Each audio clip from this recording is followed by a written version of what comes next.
El nu zice, bă, nene, dar uite, ăștia, huliganii ăștia, ce sunt, idioți, drogați, bețivi. De frate, de bine, de rău, să duc, frate, 400 de kilometri, țipă 400 de kilometri, aplaudă 400 de kilometri, îi prind ploaia 400 de kilometri, îi prind viscolul, îi bate garda și amendă, așa cum sunt ei, irascibili, violenți sau nu. Vezi, nu, dom'le, dar până la urmă e ceva frumos. Când sunt meciuri închise, Doamne, ce urât e fără public. Adică, dom'le, stai, ești ipocrit, te plângi de lipsa publicului, dar când e public și zici, mă, Steaua, mă, e Dinamo, să putem pe măta, nu mai e, vai, nu mai e așa de frumos cu public. Păi, nu ca zici pula ta, nu s-a inventat muia nici în România, nu s-a inventat violența nici în România și fotbalul cu atât mai mult nu s-a inventat în România. Dar ideea că fac în România ăștia un fenomen așa, bă, zici că ne-a strâns mai Jilava, Gherla, Moroz la tavă și ne-a pus în permisie.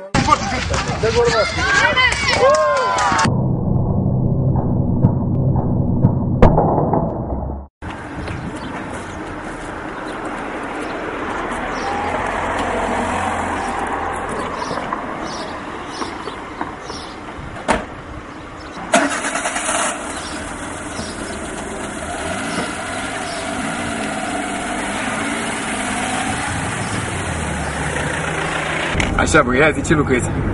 Inginer mecanic. Zi mai tare. Inginer mecanic. Unde? La Romfan, Ortopeni. Și de cât timp? De 5 luni. Și facultate ce ai făcut? Facultatea de instalație din cadrul Universității Tehnice de Construcții București. Și ai lucrat și în timpul facultății? Da, ca operator. Part-time. Și azi cum e o zi normală la serviciu? Povestește așa cum te curge. Mă trezesc dimineața la 5:20.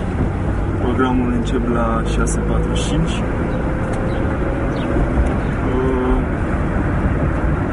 Mă urc în mașină, plec la servici, ajung la servici și încep muncă. La muncă ce faci? Monitorizez parametrii, testez integritate, filtre, calibrez senzori diferite. Și ești la master, nu? Da, acum mă duc la facultate, după muncă. Și cum îmbini munca cu facultatea? Dimineața la muncă, după amiaza la facultate. Ia zi, mă, uite, nu, mă duc la facultate. Da. Nu, m-am dus ieri, să ne dea tema la disertație. Nu, că nu mi-e foame. Nu mi-e foame. Am mâncat. Da. Așa, mă, și azi, când o să ai familie, nevastă și copil, nu crezi că și asta o să te limiteze, să nu ieși la meciuri? Nu cred că o să limiteze, deoarece prietena mea mă înțelege. Am o relație stabilă de aproape 4 ani. Știe că sunt cam maniac cu meciurile și mă înțelege perfect. Și când o să am copii, o să-i duc pe stadion. Am cunoscut mulți oameni, am mulți prieteni de pe stadion, prieteni care toți sunt la facultăți, la locuri de muncă, civilizați, nu cum încearcă presa să scrie despre suporteri. Și oamenii cu care mergi la stadion, tot la fel, la locuri de muncă, au ce vârste au aproximativ? Vârste cuprinse între 24 și 28 de ani, toți politehnică, universitate, alții sunt programatori, la bancă, la Orange, la RAR, la Pireus altul, unul e topograf, deci eu cred că oameni cum se cad.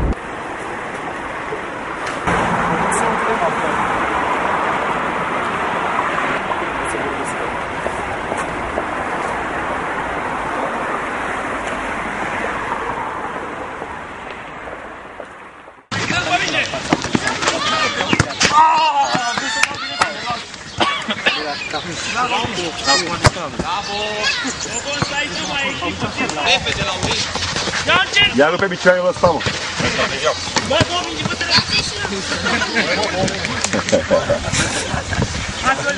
Ce problemă avea? Dar ai prins aia cu mingea oricum. Da, mă. Asta și cel mai tare, mai bine pe patru pe la mult. Poți, da, de mici, până când vin să facă, nu la mult, și dai și fumează cu fac. Da? Fac să faci mai bravo, ca fi. De iarbă? Ia bravo, 4, dacă el are vreo 24, să nu văd 48, 4, nu. Fumează cu fișii pe la copilul.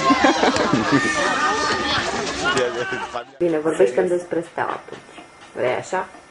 Un lucru simplu. Lucru simplu care îți place. Da, un lucru simplu. Teorema lui Lagrange. Teorema lui Gigi Becali. Lucruri simple, Vezi că mi-e para fără de veciu. Și mi-aș dori simplu, să plece Gigi, să fie ce a fost. Ce-a fost?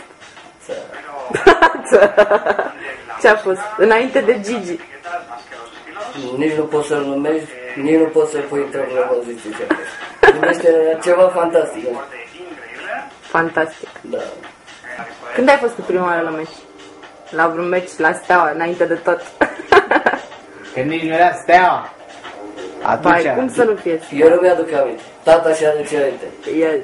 Până la vreo 2 ani a fost că așa zice el, dacă e înainte, te vin și eu. Vedeți, când îmi aduc aminte, nu. Foarte multe, nu. Chiar nu știu. E valoare învățată în familie? Dacă nu era taică, tu țineai cu Steaua? E posibil să nu? E posibil să nu. Când făceai ce-ți place, ce făceai? Ultras, de te-ai tatuat pe mână, ai zis tu când erai copil, de-ți plăcea ție, că ți-ai tatuat cu motiv. Ultras. Ești acolo la Ultras. Nu știu, îmi plăcea să fac cât un mesaj de la așa. Șmecher, știi cum mă simțeam când era afișat așa și apărea și prin ziare și prin astea, cum era?